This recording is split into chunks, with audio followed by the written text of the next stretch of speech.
Here's how I made this video. Turn it up!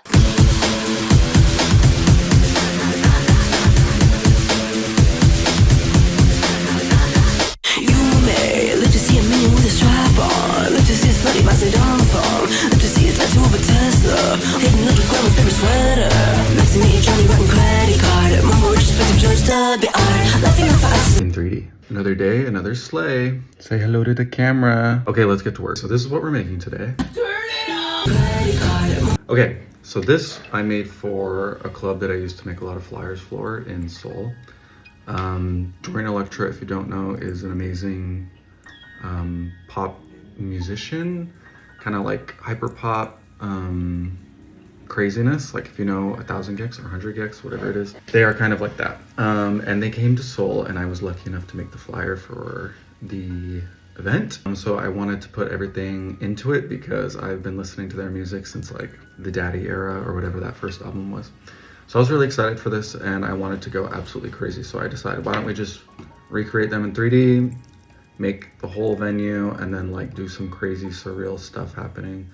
So in this video, we can see we have just a really close up that like pulls out into this outdoor environment. And we have all these guys with paper bags on their heads. So I was doing research for like what to make for this video. And during the time, I think Fanfare was the latest album, and in all the promo, there's these people with paper bags on their heads wearing suits. And then there's this iconic yellow hair, which I wanted to recreate because I like the kind of like horn-like hoops, and also the little heart on the forehead. And then yeah, so for the environment, I just decided to remake the venue. I'd always wanted to remake that venue because I made so many flyers for them that I thought, well, I could always use this in the future, or I could always use this kind of club environment in the future. So I made like the outdoor street. We have like these buildings in the background, and I replaced the sky with like a green screen vibe, just to make it kind of like, I don't know, I just like the green screen look. I felt like it fit in. There's some better reason for why I put it there. Another element that I worked really hard on was these like trumpets that are appearing behind the main character.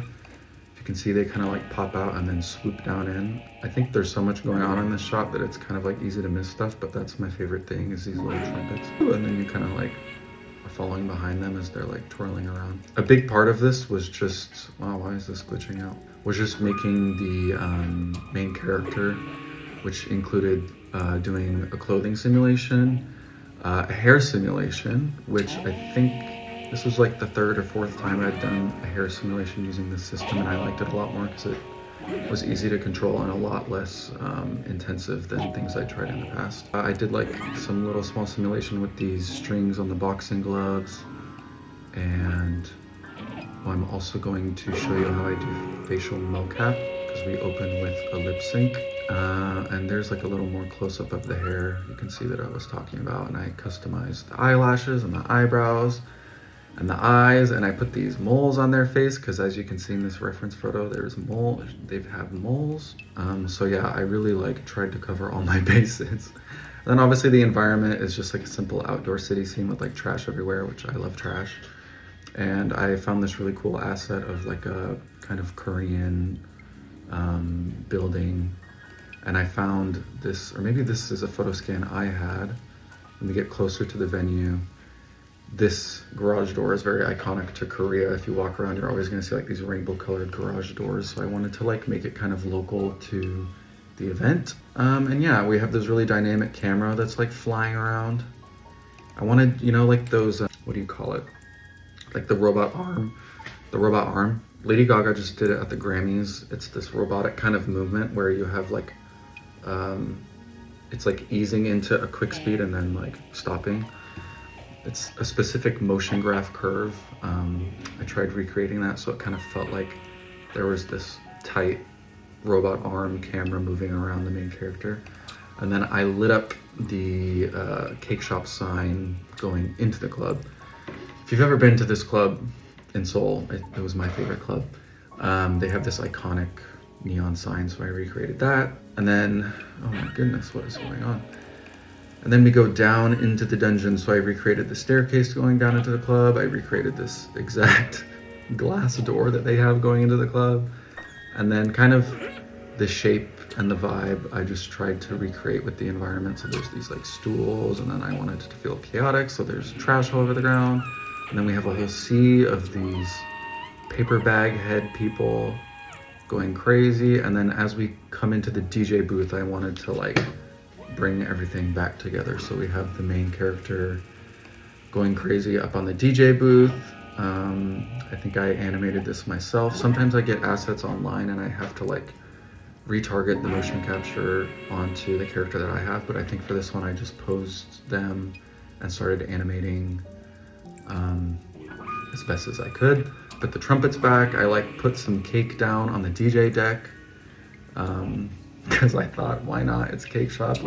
I love looking at cake, so I thought let's just put some cake down there.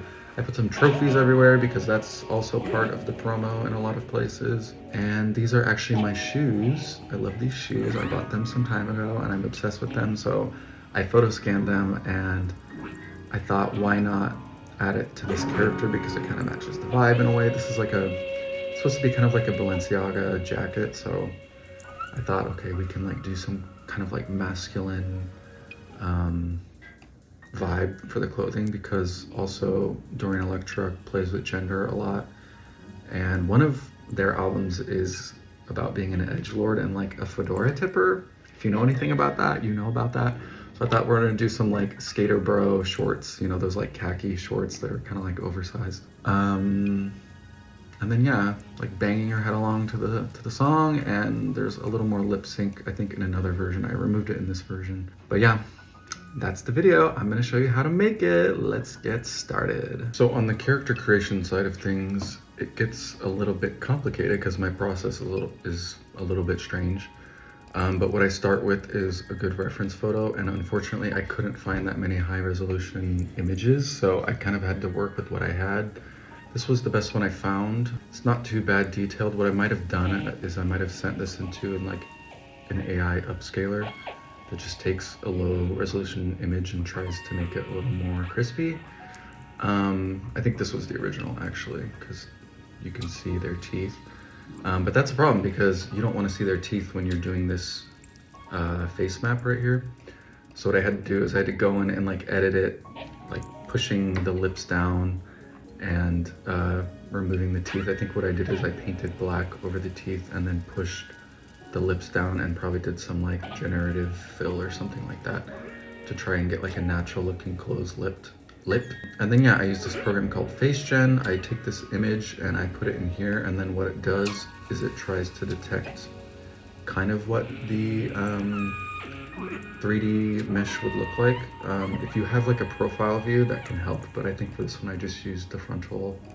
And then what you could do is you can actually go in here and edit, you know, like more detailed stuff. You can like exaggerate it or, you know, tweak things, or you can like sculpt in this program. I don't do a lot of sculpting in this program because it's not that intuitive. But then this spits out a file to go into Daz, which is a program I don't love, but it's what this program exports in. So once it's in Daz, then I kind of export from there to Blender. So it's like jumping from program to program and it gets a little weird. And then I guess I can find the file. Let's see if I can find it. Then once it's in Blender is where I do all the heavy lifting. So that's where I do like, okay, here's the mole. And here is all of these shape keys that are me sculpting the mesh itself to look more like Dorian. I had to do a lot of grooming for this one, so I made custom eyebrows using this setup that I bought. Here's the little loop-de-loop hair. I think I used a braid curve, so it's just like a curve mesh and then the hair follows it. You can see the hair a little bit better in this view. Yeah, so here's just the character. I have these cubes here to edit the materials of the hair. I played a lot with the material of the hair to get like an interesting reflective look, something kind of like plasticky and shiny. You can kind of see the shape of it better. I wanted to do like a weird eyebrow that has kind of like something coming up, so that's how I edited the path. And then for the material on the eyelashes, I like kind of brought some yellow into it in certain places. And then what I do is once I have that material from the facial picture, is I actually mix it with a texture that I have that looks a lot better. So if I go to the head and I go to my shader editor, I have this beautiful global skin texture that I bought, and it gives you some really nice bump map. And this is actually not full resolution because when I'm previewing things I downsize it. So it's actually an 8K texture, so in the real video it's like really high quality. And yeah, just try to give some good lipstick and some good makeup using this setup. And something really cool that I liked about this one was I animated this hair, so I don't think it's in this file, but in the video you can see the tips of the hair are kind of like bouncing when they walk. Maybe I can show that in the video. Yeah, like you can see this hair and this hair, they're kind of like flowing in the wind. And then I think the hairs in front of their face. Let's see if I can see it here, if it doesn't glitch. Yeah, you can see these kind of hairs coming down here are kind of like bouncing. And so that's kind of a complicated setup because this hair is a lot of particle strands. And if you try to simulate each of those, it would just not work. You would need like an insane machine, probably multiple machines. Fun fact, Avatar in those movies, they actually simulate every single hair, which is insane to me. But for someone like me that is working on their computer, what you have to do is you make what's called a proxy, which is a lower quality mesh that is being animated. And then that animated mesh guides the more high quality mesh and kind of deforms it. So I don't think it's in this file. It's probably in the main file. But yeah, it's just like a simulated cloth mesh, but yeah, that's the character. Okay, let's see what's going on in here. Okay, so here we are in Blender. As we can see, we're already having some issues, like this jacket, for example. So when I work on stuff, I always like offload it onto my hard drive when I'm done working on it. And when that happens, all of these like animation files kind of get lost. So we are just gonna turn off the jacket because it's clearly not looking correct. This is a very laggy preview window, so I'm gonna try to get it to work a little bit better. Maybe if we turn off the textures. No, she's still really laggy. You can see the body is also missing because I got rid of the body because it's being covered by the jacket, obviously. So sometimes the mesh is clipping through the outfit, so you just want to get rid of it. I think what's lagging is the hair. Like this is called hair effects. Oh yeah, now I'm remembering how I made this hair. So I guess we can start with the hair. So for the hair, I found a system that I really like that I bought. I'm forgetting their name. I know their name. I see their screen name all the time. But they made this amazing hair system. And what you do is you like take a plane and then you extrude the plane, and wherever that plane is going, it then transforms it into like strands of hair. So I remember spending like many hours on this hair actually. This is the hair cap. And I think for this, like, let's see, this says original hair. Yeah, so here's the original hair. It's getting stretched because it's trying to follow, maybe if I go back, it's trying to follow this mesh cap. So this is the original hair. And you can see it's getting stuck to this one.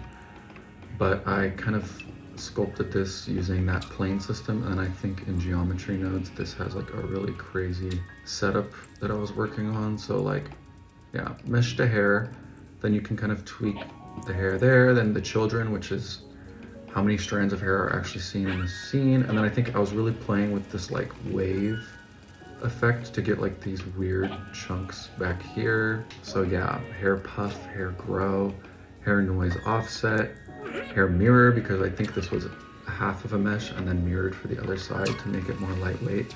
But obviously this is not very lightweight because when I try to play back this scene, it's very laggy, very laggy. I'm not gonna try to figure out why it's so laggy. Let's see, what else can we talk about? Yeah, we just have a basic walk cycle coming down this like runway. I have this carpet, and as you can see, I put all these objects everywhere because I love chaos. Oh yes. Pause up monsters, yes. And then I animated this text, I think. Maybe I didn't animate it. Maybe I animated that in a different file and then it was like comped in. I'm not sure, I can't remember. For the background buildings, I thought it would be cool to have like the world rolling away. So what I did actually is I stretched the whole world to kind of be like on a sphere. And then everything is like rolling into the distance. So I tilted all these buildings to do that. I found a really good building asset pack that has some like Asian looking buildings. So yeah, I put trash on the side. Why don't we talk about these trumpets? Let's see if I can find and solo this trumpet situation. Where's the trumpets? Maybe this will be better. Yes, okay, here we go. So for the trumpets, how did I make this? I think I either found this asset or I sculpted it myself. I probably found a trumpet and then I sculpted the edge of it to be like a tail. And then what you can do is you give this trumpet a curve modifier, and it can be kind of tricky because following the curve, it needs to be in the right object space, in the right location in the world, and same with the line. And then what I did is I just animated this trumpet to be like following this path. So let's show you what that looks like. Woo! And then on top of that, I have this wave modifier. So if I turn off the wave modifier, it's just kind of static. It doesn't look like as interesting. But I added this wave modifier, and now it's kind of like, woo, like a jellyfish type situation. So yeah, that is the trumpet. And then I think the other part of this video is in another file that we're gonna have to find, yeah. I could talk a lot more about camera movements and how I do that, but I think for this camera, probably what I did is I had the camera, yeah, parented to this sphere, So what I do is I take the sphere, parent that to this character, so it's following the character. And then instead of animating the camera, what I do is I animate the sphere. So if I go into the camera and if I rotate the sphere, well, that's not working right now. It might be because the camera is tracking to something. No, or maybe it's because this is not the right sphere. Maybe it's this one, maybe it's this curve. What is this parented to? Maybe it's parented to nothing. Oh, you know what? It's because I baked the camera. So if you look down here, all these keyframes, I use a render farm to process everything, because if I was rendering it on the computer, I wouldn't be able to work. And so I baked these keyframes so it's not going to show up in the preview. But if you look at, yeah, this camera rig, it's a sphere, it says right here. And as you can see, that is being animated down here. So I would show you if I could, but every time this sphere moves, the camera moves. So if you can imagine like a ball surrounding the character and then it's shifting around the character, the camera stays in that part of the ball, but then it's moving to go with the ball. Okay, what else can we talk about here? We have some camera zooms. They're like smiling as the camera zooms in, so I liked that part because it felt like everything was coming together.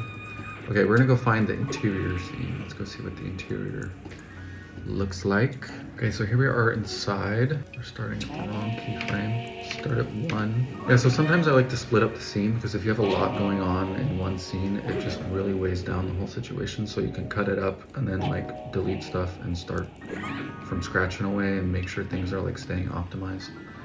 So yeah, we have this camera just pushing down the staircase. I think I'm hiding all of these. Where's all my people? Here they are, baghead. Yeah, here's my baghead people. They're probably lagging the scene, yeah. So for the baghead people, what I did, there's this really good web. Let's see if we can preview. For the baghead people, what I did is I found a Mixamo character. It's just a basic suit character. And then I found I think I sculpted this paper bag myself. It's pretty simple to make, just like a cube. And I cut out these holes and I put like a cardboard texture on it. And I parented that to the head bone. And I kind of went in and adjusted the Mixamo character materials because it never looks good by default. So I gave it white gloves, cleaned up some of the mesh. I put these boots on it.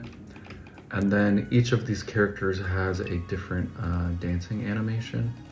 So once you get down into the club, we have this kind of like chest pump animation. We have this basic dance. We have like an idle just board. There might be one more. Oh yeah, like cheering. Yeah!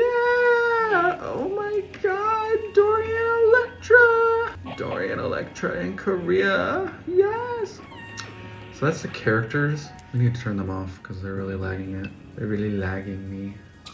I don't want to be lagged anymore. Oh, we're gonna crash. And so this is why. Okay, we're fine, we're fine. We are back.